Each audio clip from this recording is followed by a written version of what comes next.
എല്ലാവർക്കും നമസ്കാരം. നമ്മൾ സെക്കൻഡ് യൂണിറ്റിലെ പോയം ഡെത്ത് ദ ലെവലർ എന്നുള്ള പോയമാണ് ഇന്നത്തെ ക്ലാസ്സിൽ ഡിസ്കസ് ചെയ്യുന്നത്.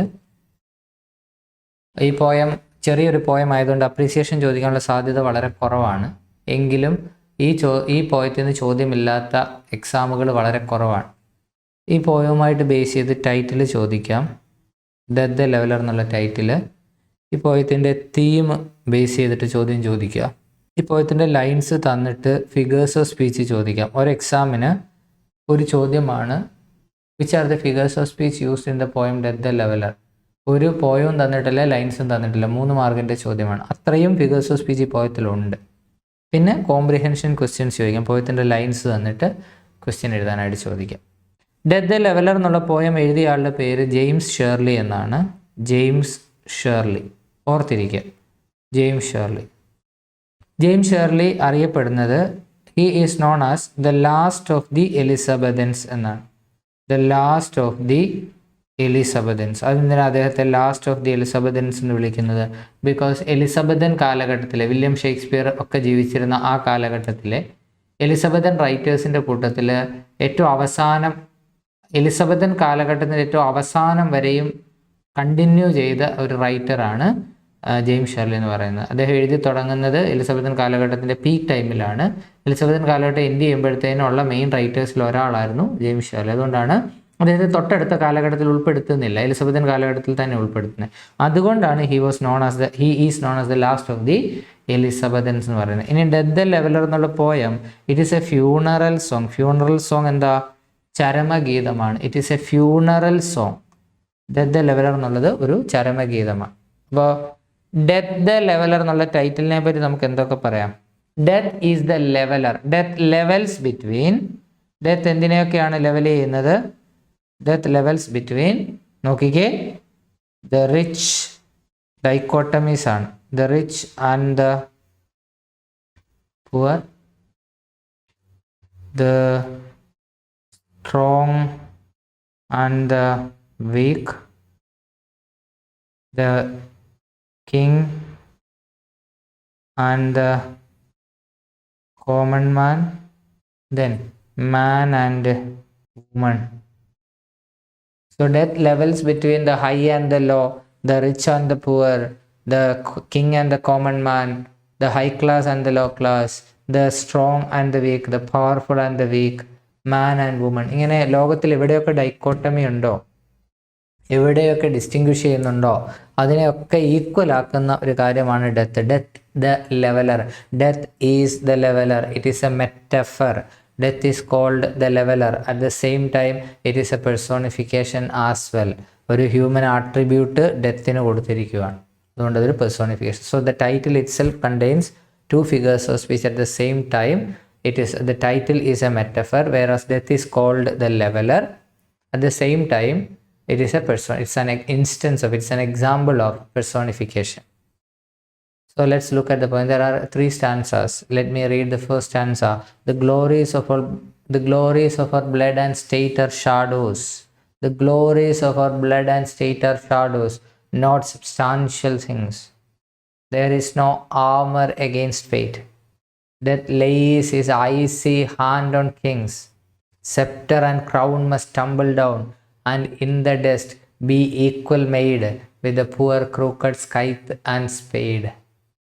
So the glories of our blood and state are shadows, not substantial things.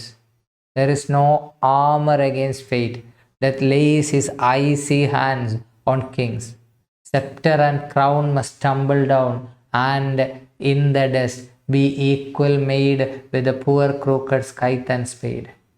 See, the glories of our blood and state are shadows. നമ്മളുടെ blood, രക്തം, കുടുംബം, ഫാമിലി, എന്ത് legacy of our family, നമ്മുടെ കുടുംബ മഹാത്മ്യം. ദ ഗ്ലോറീസ്, മഹാത്മ്യം, of our blood and state. State means status. അത് ഒരുപക്ഷെ സാമ്പത്തികമാവാം, പദവിയാകാം, അധികാരമാവാം, can be anything. So the glories of our blood and state are shadows. They are not substantial things.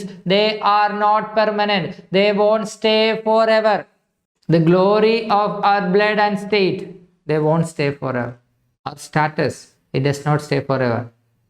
The legacy of the family, it does not stay forever. There is no armor against fate. വിധിക്കെതിരെ പടച്ചട്ടകൾ ഒന്നും തന്നെ ഇല്ല. There is no armor against fate. Death lays his icy hand on kings. മരണം തൻ്റെ തണുത്ത കരങ്ങൾ കൊണ്ട് രാജാക്കന്മാരെ പുൽകുന്നു. എന്ന് വെച്ചാൽ മരണം തണുത്ത കരങ്ങൾ വെക്കാത്ത ഒരു മനുഷ്യൻ പോലും ഭൂമിയിലില്ല. ഹിസ് icy hand. ഡെത്ത് മരണത്തിന് ഒരു പേഴ്സണൽ ആട്രിബ്യൂട്ട് കൊടുത്തിരിക്കുകയാണ്, ഒരു ഹ്യൂമൻ ആട്രിബ്യൂട്ട് കൊടുത്തിരിക്കുകയാണ്. അതുകൊണ്ട് again it's a personification. Death lays his icy hand on kings. Scepter and crown must tumble down. കിരീടവും ചെങ്കോലും, മലയാളത്തിൽ പറയുമ്പോൾ കിരീടവും ചെങ്കോലും എന്ന് പറയും, ഇംഗ്ലീഷിലെ ഓർഡർ തിരിച്ചാണ്. സെപ്റ്റർ ആൻഡ് ക്രൗൺ. സെപ്റ്റർ എന്ന് വെച്ചാൽ ചെങ്കോല്, ക്രൗൺ എന്ന് വെച്ചാൽ കിരീടം. ചെങ്കോലും കിരീടവും മസ്റ്റ് ടംബിൾ ഡൗൺ, തകർന്നു വീഴും എന്ന് വെച്ചാൽ രാജാക്കന്മാരുടെ അധികാര സ്ഥാനം നഷ്ടപ്പെടാം. ആൻഡ് ഇൻ ദ ഡസ്റ്റ്, എല്ലാം മണ്ണിൽ അവശേഷിക്കും. Be equal made. So be equal made with the poor, crooked, scythe and spade. Scythe and spade stands for the common man. Scepter and crown stands for kings. ഇപ്പം രാജാക്കന്മാർ അവരുടെ കൊട്ടാരം, അവരുടെ സ്ഥാനമാനങ്ങൾ tumble down ചെയ്തിട്ട് they will be made equal where? In the dust. With whom? With the common man. സാധാരണക്കാരനായിട്ട് equal ആവും. പക്ഷെ ഇവിടെ രാജാവിനെ വിശേഷിപ്പിക്കാൻ വലിയ പദങ്ങളൊന്നും ഉപയോഗിച്ചില്ല. പക്ഷെ കോമൺ മാനെ വിശേഷിപ്പിക്കാൻ വേണ്ടി 2 പദങ്ങൾ ഉപയോഗിച്ചിരിക്കുകയാണ്, പൂവറും ക്രൂക്കഡും. എന്ന് വെച്ചാൽ നമുക്ക് കോമൺ മാനെ പറ്റിയുള്ള ധാരണ അതാണ്, പൂവറാണ്, ക്രൂക്കഡാണ് എന്നൊക്കെയാണ്. ക്രൂക്കഡ് എന്ന് വെച്ചാൽ കണ്ണിങ് എന്നാണ്. അപ്പോൾ അങ്ങനെ വാല്യൂസ് ഇല്ലാത്ത എന്നൊക്കെയാണ് അതിൻ്റെ അർത്ഥം. അപ്പോൾ നമ്മൾ പൂവർ ആൻഡ് ക്രൂക്കഡ് ആണ് എന്ന് പറയുന്ന ആ സാധാരണക്കാരനും മഹാനെന്ന് പറയുന്ന രാജാവും ഒക്കെ മണ്ണിൽ അവശേഷിക്കുമ്പം ഒരേ അവസ്ഥ തന്നെയാണ്. So here is another figure of speech. Scepter and crown is used for the king. So it is an example of a metonymy. Metonymy. METONYMY. Metonymic example ആണ്. നോക്കിക്കേ, സ്കൈത്ത് ആൻഡ് സ്പേഡ്. കോമൺ മാൻ എന്ന് പറയുന്നതിന് പകരം അവർ ഉപയോഗിക്കുന്ന വസ്തുക്കളുടെ പേര് പറഞ്ഞിരിക്കുകയാണ്. ഇതും ഒരു മീറ്റോണിമിയാണ്. So 2 instances of metonymy in these lines. So men with swords let's move on to the next stanza. So ആദ്യത്തെ stanza ഒന്നുകൂടെ നോക്കിക്കേ. The glories, the legacy of our family are not permanent. They won't last forever. Nobody can defeat death. Nobody can stop fate. The fate of all human beings ends in the hand of death. Death lays his icy hands on kings. That means death takes hold of everyone in this world. And the scepter and crown must tumble down. And in the dust it will be made equal with the poor, crooked, scythe and spade. That means the king and the common man will be made equal in the hands of death. Some men with swords may reap the field and plant fresh laurels where they kill, but their strong nerves at last must yield. They tame but one another still. Early or late they stoop to fate and must give up their murmuring breath when they pale captives creep to death. Some men with swords may reap the field and plant fresh laurels where they kill, and their strong nerves at last must yield. They tame but one another still. Early or late they stoop to fate and must give up their murmuring breath when they pale captives creep to death. Some men with swords. വാൾ ഉപയോഗിക്കുന്ന ചില ആളുകൾ. വാൾ ഉപയോഗിക്കുന്നത് ആരൊക്കെയാണ്? Who are the people who use swords? Can be a farmer. At the same time he can be a warrior. ഒരു യോദ്ധാവാകാം. You don't know. They may reap the field. വയലിൽ കൊയ്ത്ത് നടത്തുന്ന ആരാ? ഫാർമറാണ് അല്ലേ. And plant fresh laurels. പുതിയ ചെടികൾ നട്ടുപിടിപ്പിക്കും. Where they kill. ഈ കില്ല് എന്നുള്ള വാക്കിലാണ് പ്രശ്നം. Where they kill. ഇപ്പം കില്ല് ചെയ്യണമെങ്കിൽ അത് ആരായിരിക്കാം? വാരിയർ ആയിരിക്കാം അല്ലേ. സോ അപ്പോൾ ഫ്രഷ് ലോറൽ എന്താണ്? Fresh laurel stands for kingdoms. Some men with swords may reap the field. They may kill their enemies. They may destroy their enemies. Their enemies get perished. And also they plant fresh laurels. They create new kingdoms where they destroy everything. എല്ലാം നശിപ്പിക്കുന്ന സ്ഥലത്ത് പുതിയ പുതിയ കൊട്ടാരങ്ങൾ നിർമ്മിക്കാം, പുതിയ സാമ്രാജ്യങ്ങൾ നിർമ്മിക്കാം. പക്ഷേ their strong nerves, They do all this because they have strong nerves. വളരെ ശക്തമായ നെർവ്സ്, നാഡികൾ, വളരെ ശക്തമായ തലച്ചോറുള്ളത് കൊണ്ടാണ് അവർക്ക് ഇതൊക്കെ ചെയ്യാൻ സാധിക്കുന്നത്. അങ്ങനെ ഇത്രയും ശക്തമായ സംവിധാനമുള്ള ആളുകൾ പോലും at last must yield. അവർ പോലും കീഴടങ്ങേണ്ടി വരും. എവിടെ? In the hands of death. In the hands of, മരണത്തിൻ്റെ കൈകളിൽ അവശേഷിക്കേണ്ടി വരും അവർ പോലും. ദേ ടൈം, അവർ മെരുക്കുന്നു. ബട്ട് വൺ അനദർ, അവർക്ക് പരസ്പരം മെരുക്കാനേ അറിയൂ, അവർക്ക് മരണത്തെ മെരുക്കാൻ അറിയില്ല. Early or late they stoop to fate. Early or late, എന്തോ ഏർലി ഓർ ലേറ്റ് എന്ന് വെച്ചാൽ നൗ ഓർ ദെൻ, ഇന്നല്ലെങ്കിൽ നാളെ. ദേ സ്റ്റൂപ്പ് ടു ഫെയ്റ്റ്, അവർ വിധിക്ക് കീഴടങ്ങേണ്ടി വരും. ആൻഡ് മസ്റ്റ് ഗിവ് അപ്പ്, ഉപേക്ഷിക്കേണ്ടി വരും. ദെയർ മർമറിങ് ബ്രെത്ത്, അവരുടെ നിലയ്ക്കാറായ ശ്വാസം അവർക്ക് ഉപേക്ഷിക്കേണ്ടി വരും. വെൻ ദേ, എപ്പോഴാണോ പെയിൽ ക്യാപ്റ്റീവ്സ്, ക്യാപ്റ്റീവ് എന്ന് വെച്ചാൽ തടവുകാർ, നമ്മൾ തടവുകാരാകുമ്പോഴത്തേന് നമ്മൾ പെയിലായിപ്പോൾ, നമ്മൾ വിളറിപ്പോവും. ക്രീപ്പ് ടു ഡെത്ത്, മരണത്തിലേക്ക് ഇഴഞ്ഞു പോകുന്ന ആ സമയത്ത് അവർക്കും ജീവൻ ഉപേക്ഷിക്കേണ്ടി വരും. നോക്കിക്കേ, some men, some people who are powerful, they may be warriors, they are able to create new kingdoms, but their strong nerves will also yield before death. They can defeat, but only one another. Today or tomorrow, early or late, now or then, they stoop to fate. They have to die. And they give up their murmuring breath when they become pale captives in the hands of death. മരണത്തിൻ്റെ കരങ്ങളിൽ അവർ pale captives ആവുമ്പോൾ അവർക്ക് എന്ത് ചെയ്യേണ്ടി വരും? അവർക്ക് അവരുടെ murmuring breath ഉപേക്ഷിക്കേണ്ടതായിട്ട് വരും. So this is the second stanza. Let us move on to the third stanza. The garlands wither on your brow, then boast no more your mighty deeds. Upon death's purple altar now, see where the victim bleeds. Your heads must come to the cold tomb. Only the actions of the just may smell sweet and blossom in their dust. The garlands wither on your brow, then boast no more your mighty deeds. Upon death's purple altar now, see where the victim bleeds. Your heads must come to the cold tomb. Only the actions of the just may smell sweet and blossom in their dust. The garlands wither on your brow. Garlands പൂച്ചെടികൾ നിങ്ങളുടെ നെറ്റിത്തടത്തിലെമ്പാടും ചിതറിക്കിടക്കുകയാണ്. Garlands wither on your brow, then boast no more your mighty deeds. Mighty deeds എന്ന് വെച്ചാൽ powerful deeds.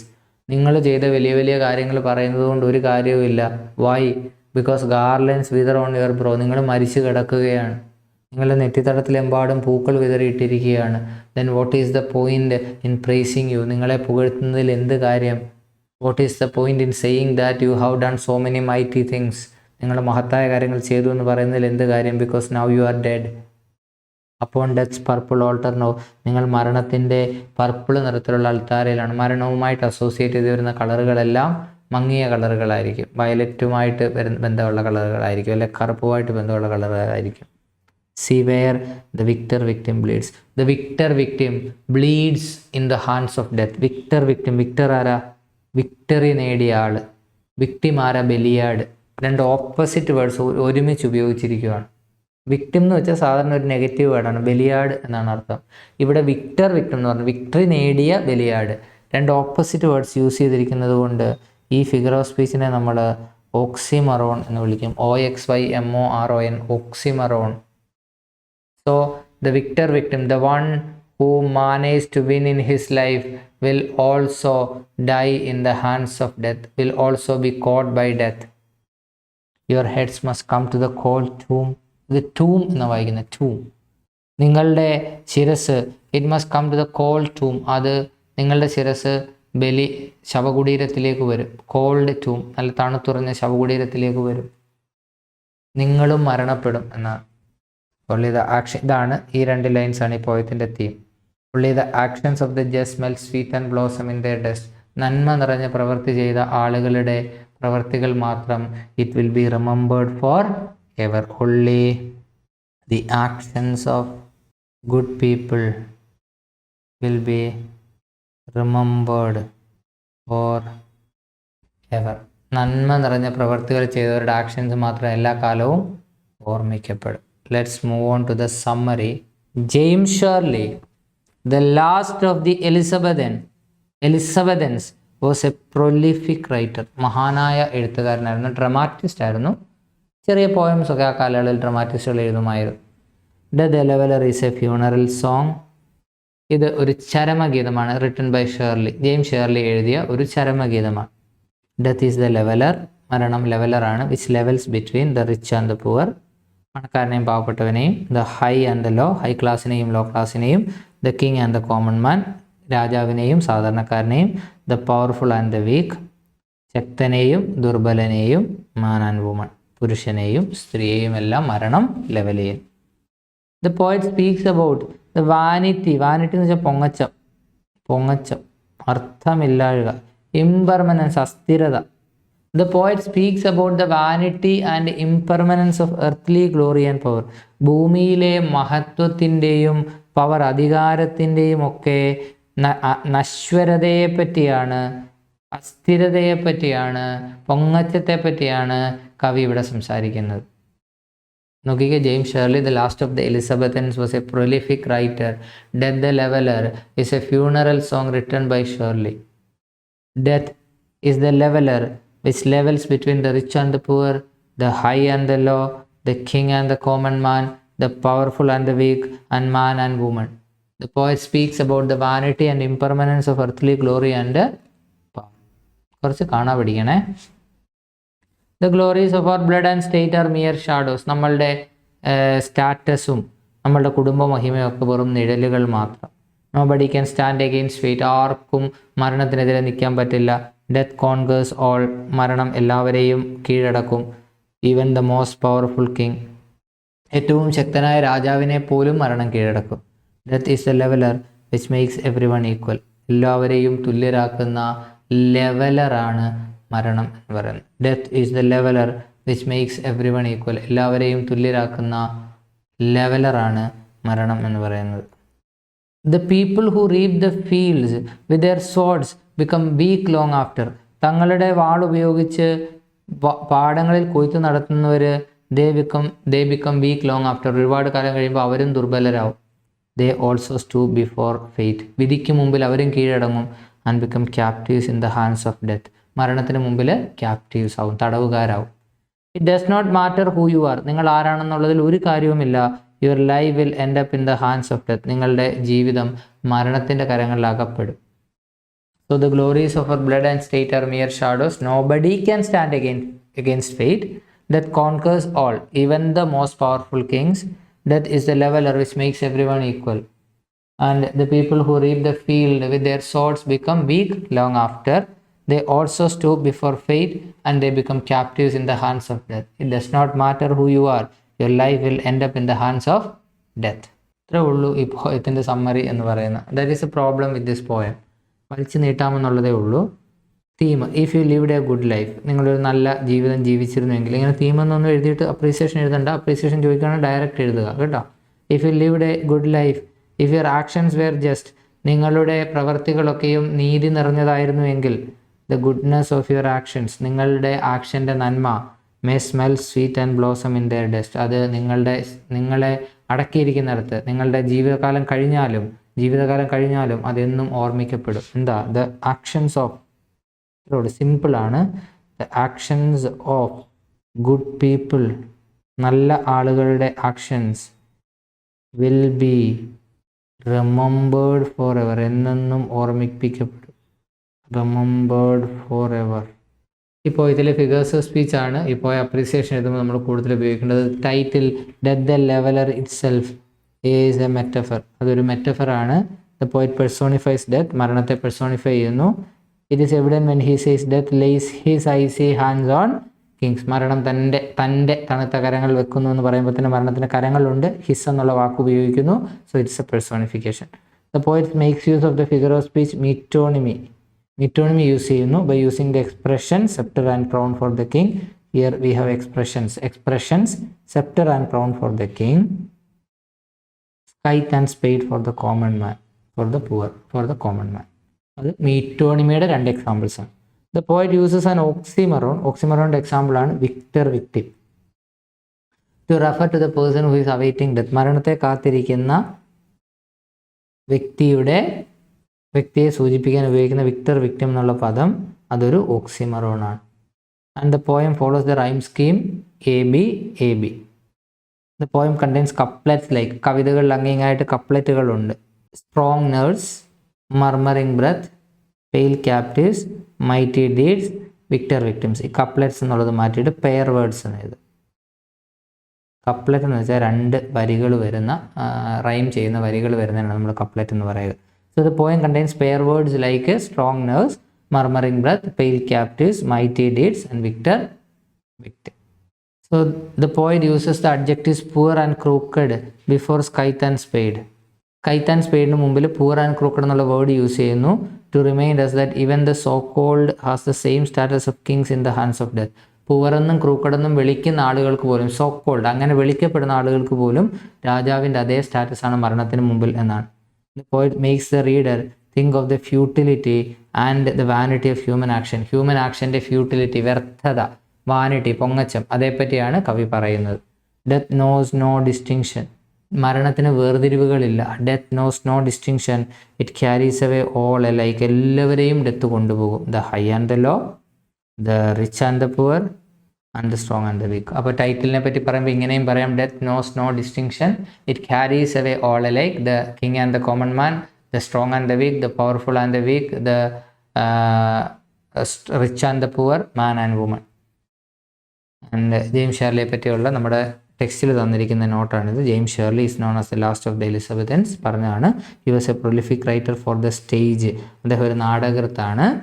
And he also publish 4 small volume of poems and plays. 4 volumes ആണ് പോയവും പ്ലേസും വെച്ചിട്ടുള്ളത്. Death the leveler is a funeral song. ഇതൊരു ചരമഗീതമാണ്. ഇത് ടെക്സ്റ്റിലെ കൊടുത്തിരിക്കുന്ന കാര്യമാണ്, പക്ഷേ ഇത് ഇമ്പോർട്ടൻ്റ് ആണ്. It appeals to the reader to think about human action. നമ്മളോട് ആവശ്യപ്പെടുകയാണ് ഹ്യൂമൻ ആക്ഷനെ പറ്റി തിങ്ക് ചെയ്യാനായിട്ട്. The central idea of the poem is the vanity and impermanence of earthly glory and power. Earthly ഗ്ലോറിയുടെയും പവറിൻ്റെയും വാനിറ്റിയെയും ഇംപെർമനൻസിനെയും പറ്റിയാണ് ഇത് പറയുന്നത്. നമ്മൾ നോട്ടിൽ ആ സെയിം സെൻറ്റൻസ് കോപ്പി ചെയ്തിട്ടുണ്ട്. Death knows no distinction, it carries off all alike. എല്ലാവരെയും മരണം കൊണ്ടുപോകും. ആരൊക്കെയാണ്? High and the low, rich and the poor, strong and the weak, and reducing them all to dust. എല്ലാവരെയും മണ്ണാക്കിക്കളെ. It is only the memory of the good deeds done during our lifetime that will remain forever. നമ്മളുടെ life ടൈമിൽ ചെയ്ത നന്മ നിറഞ്ഞ പ്രവർത്തികൾ മാത്രം കാലവും ഓർമ്മിക്കപ്പെടും. So this is all about the poem. Death the Leveler is a funeral song. It appeals the reader to think of human actions, and the central theme of the poem is the vanity and impermanence of earthly glory and power. Death knows no distinction. It carries of all alike, the high and the low, the rich and the poor, the strong and the weak, and it reduces all to dust. It is only the memory of the good deeds done during our lifetime that will remain forever. വളരെ detailed ആയിട്ട് ഈ poem നമ്മൾ ഇവിടെ discuss ചെയ്തു. Poem detailed ആയിട്ട് discuss ചെയ്തു. അതുമായിട്ട് ബന്ധപ്പെട്ട നോട്ട്സ് ഡിസ്കസ് ചെയ്തു. നിങ്ങൾ പലരും മുമ്പ് ചെയ്ത വീഡിയോയിൽ ചോദിച്ചിട്ടുണ്ട് ഫുൾ മാർക്ക് വാങ്ങാനായിട്ട് എന്ത് ചെയ്യണമെന്നുള്ളത്. You just follow these videos. ആദ്യം എന്താണ് ചെയ്യേണ്ടതെന്ന് പറയുന്ന വീഡിയോ, പ്ലസ് ഓരോ യൂണിറ്റിൻ്റെയും വീഡിയോസ്, പ്ലസ് ഓരോ യൂണിറ്റുകളെയും പോയത്തിൻ്റെ വീഡിയോസ്, ആൻഡ് ഫൈനലി ആക്ടിവിറ്റീസും ഗ്രാമറും മാത്രം ചെയ്തിരുന്ന വീഡിയോ. ഇത് കൃത്യമായിട്ട് ഫോളോ ചെയ്തിട്ട് പോകുന്നൊരു കുട്ടി നമ്മൾ പഠിപ്പിക്കാതെ ചോദിച്ചാൽ ചോദിക്കാം, പക്ഷെ അപ്പോൾ ഓപ്ഷൻസ് ഉണ്ട് എന്നുള്ളത് ഓർക്കുക. നമ്മൾ പഠിക്കുന്നതിൽ നിന്ന് ചൂസ് ചെയ്യാൻ നിൽക്കരുത്. കാരണം അതിൽ നിന്ന് തന്നെ പഠിക്കുന്ന കാര്യം ഡയറക്റ്റ് ചോദിക്കണം നിർബന്ധമൊന്നുമില്ല. ആ പറയുന്ന പോയിന്റ്സ് യൂസ് ചെയ്തുകൊണ്ട് എഴുതാവുന്ന രീതിയിൽ എക്സാമിന് ചോദിക്കുകയുള്ളൂ. അതിനൊക്കെ ഉള്ളൊരു സ്കില്ല് നമുക്ക് വേണം. നല്ല രീതിയിൽ റെഡി സെറ്റ് സെൻറ്റൻസുമായിട്ട് പോയി എഴുതിയാൽ മാത്രമേ ഫുൾ മാർക്കൊക്കെ വാങ്ങാൻ പറ്റുകയുള്ളൂ. പ്രത്യേകിച്ച് ഇമ്പ്രൂവ്മെൻറ്റ് എക്സാമിന് ഫുൾ മാർക്ക് വാങ്ങണമെന്ന് ആഗ്രഹിക്കുന്ന ആളുകൾ മിസ്റ്റേക്ക് വരുത്താതിരിക്കാനായിട്ട് പ്രത്യേകം ശ്രദ്ധിക്കുക.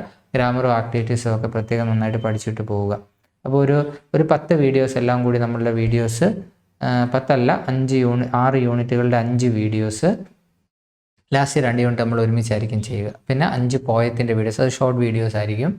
പ്ലസ് പിന്നെ നിങ്ങൾക്കിത് ആവശ്യമുള്ള ഭാഗം മാത്രം കാണാം. നമ്മൾ ഇത്ര ലെങ്തി ആയിട്ട് എടുക്കുന്നതേ ഉള്ളൂ. പോയം മാത്രം കേട്ടാൽ മതി എന്നുള്ളവർക്ക് പോയം മാത്രം കേൾക്കുക.